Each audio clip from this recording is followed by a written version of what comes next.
Tadinya saya pikir patah hati atau broken heart itu dimonopoli oleh anak muda, umur belasan atau fase kuliah awal.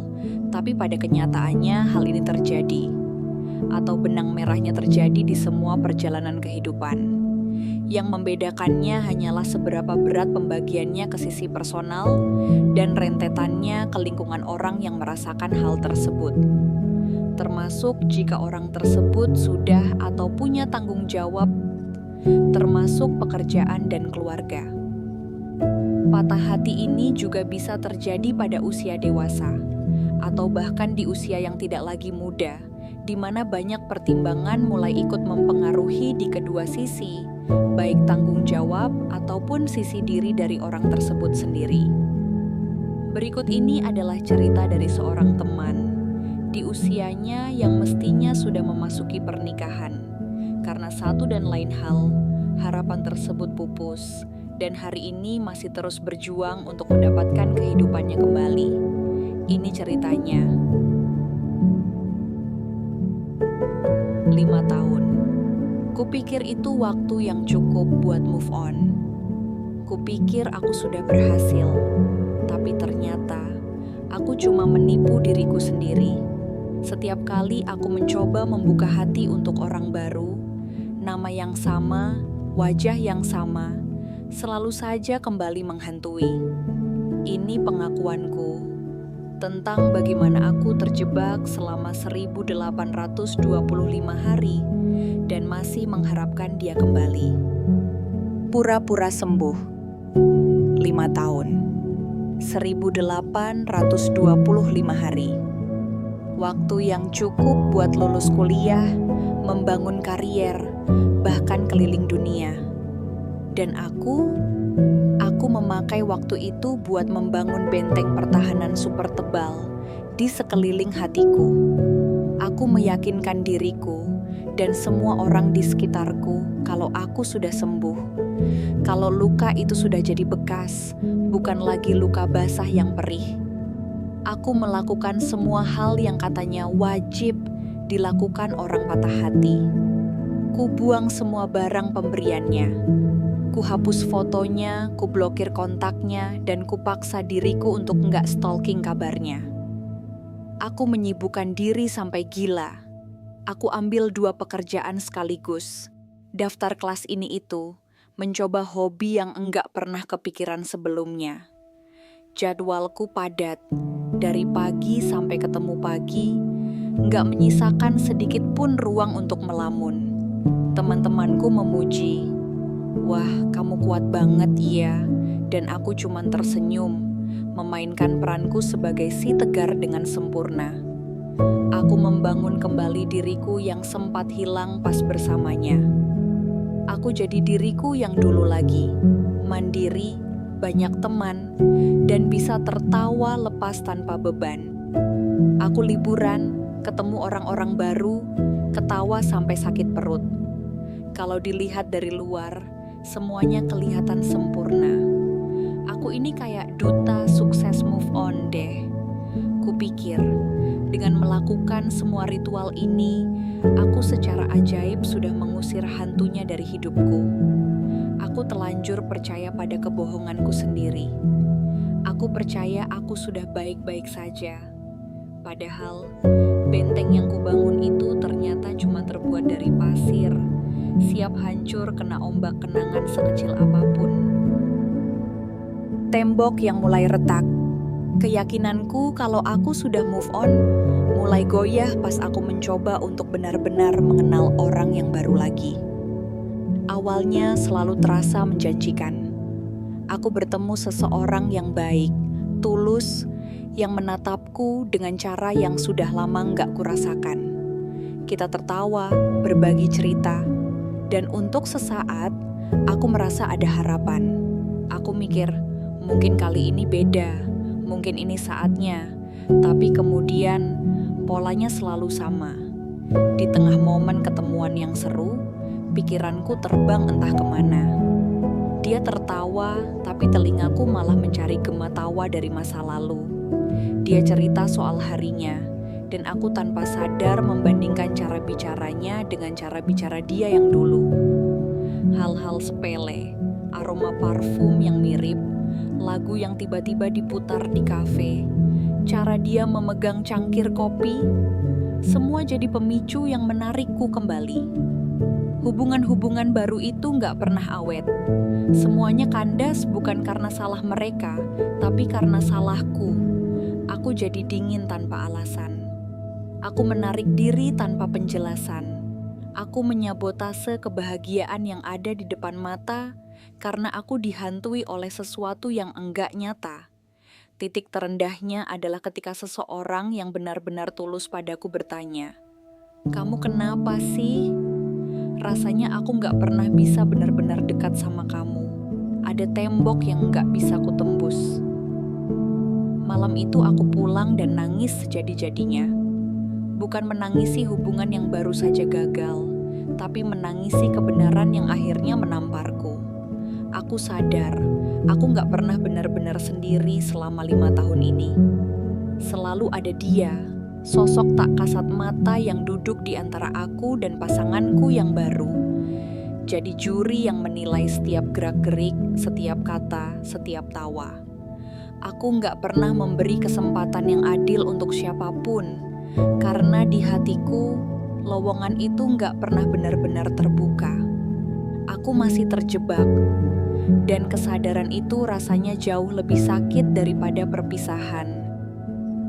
Bongkar pasang alasan. Setelah tangis itu reda, yang tersisa cuma satu pertanyaan besar. Kenapa? Kenapa setelah 5 tahun aku masih di sini? Aku mulai coba jujur sama diri sendiri, membongkar lapisan-lapisan kebohongan yang sudah kubangun begitu rapi. Pertama, aku sadar aku kecanduan nostalgia. Otak kita tuh pinter loh, walau juga di arah yang negatif loh. Dia bertindak seperti editor film yang hebat, memotong adegan-adegan jelek, pertengkaran, air mata, alasan kenapa kami putus, dan cuma memutar ulang cuplikan momen-momen indah. Aku nggak lagi merindukan dia yang sesungguhnya. Aku merindukan versi ideal dari dirinya, versi hasil editan otakku yang sempurna tanpa celah. Aku jatuh cinta pada sebuah hantu, pada sebuah ide, dan gak ada manusia nyata di dunia ini yang bisa menandingi hantu yang sempurna. Kedua, ada rasa takut. Bukan cuma takut sendirian, tapi juga takut buat terluka lagi. Hubungan kami berakhir dengan cara yang menyakitkan, dan sebagian dari diriku membangun benteng pertahanan biar aku nggak akan pernah merasakan sakit seperti itu lagi. Dengan tetap terpaku pada masa lalu, aku secara nggak sadar melindungi diriku sendiri. Aku nggak bisa dikecewakan oleh hubungan baru kalau hatiku nggak pernah benar-benar berinvestasi di dalamnya. Menyedihkan banget kan? Aku menyabotase kebahagiaanku sendiri cuma untuk menghindari kemungkinan rasa sakit. Ketiga, dan mungkin ini yang paling susah diakui, perpisahan itu terasa belum selesai. Nggak ada pertengkaran hebat yang jadi penutup. Nggak ada kalimat perpisahan yang tegas. Hubungan itu cuma memudar gitu aja, meninggalkan begitu banyak coba kalau yang menggantung di udara. Pikiranku terus-terusan menulis ulang akhir cerita, membayangkan skenario-skenario lain di mana semuanya baik-baik saja.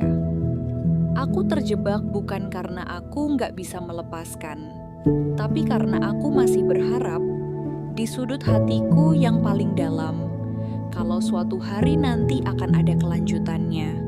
Harapan inilah yang jadi racun paling mematikan. Aku nggak sedang mencintai seseorang.